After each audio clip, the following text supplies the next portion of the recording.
Bienvenue sur Français en récit, l'endroit où le français devient vivant grâce à des histoires captivantes. Aujourd'hui, accompagne Fatou dans sa toute première aventure dans le métro parisien. Cette histoire courte, racontée lentement et clairement, est idéale pour les niveaux A1 à B1. Tu découvriras du nouveau vocabulaire, des expressions utiles et un aperçu vivant de la vie quotidienne en France. Abonne-toi maintenant, active la cloche et plonge dans l'univers du français, un récit à la fois. C'est un matin doux à Paris. Le soleil commence à briller doucement à travers les rideaux. Fatou, une jeune femme sénégalaise récemment installée en France, se réveille dans son petit studio du 18e arrondissement. Aujourd'hui, c'est un jour spécial. Aujourd'hui, je prends le métro, seule pour la première fois. Elle a toujours entendu parler du métro parisien, rapide, pratique, mais parfois un peu intimidant. Fatou prend une douche rapide, met son foulard préféré autour du cou et sort avec confiance. Elle porte son sac à main, son carnet de notes et son téléphone avec l'application RATP.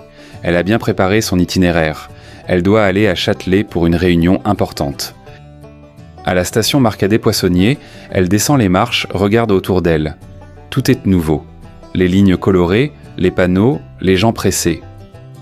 Ligne 4, direction mairie de Montrouge, c'est ça. Elle valide son ticket avec un léger stress. Ça fonctionne. Elle sourit. Première victoire. En descendant sur le quai, elle regarde les gens autour d'elle. Une dame lit un livre, un étudiant écoute de la musique, un monsieur joue avec son téléphone. Le métro arrive avec un bruit fort.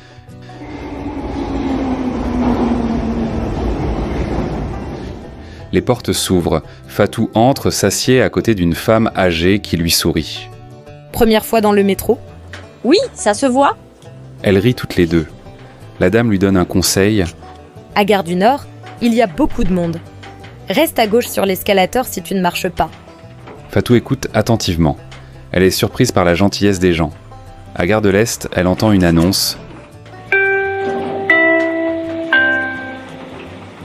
Prochaine station, Strasbourg, Saint-Denis.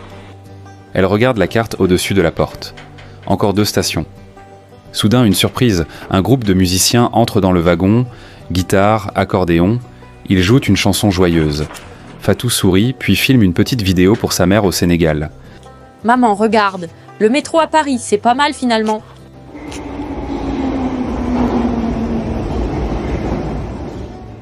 À Châtelet, elle descend. La station est immense. Elle suit les flèches vers la sortie.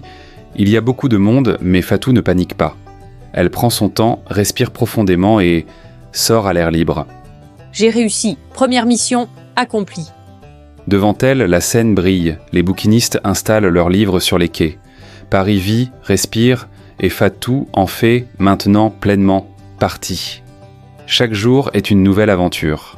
Pour Fatou, le métro n'est plus un mystère. Et toi? Es-tu prête à vivre Paris à travers la langue française? Like, commente ton passage préféré et surtout, abonne-toi pour d'autres histoires avec Fatou et ses découvertes en France.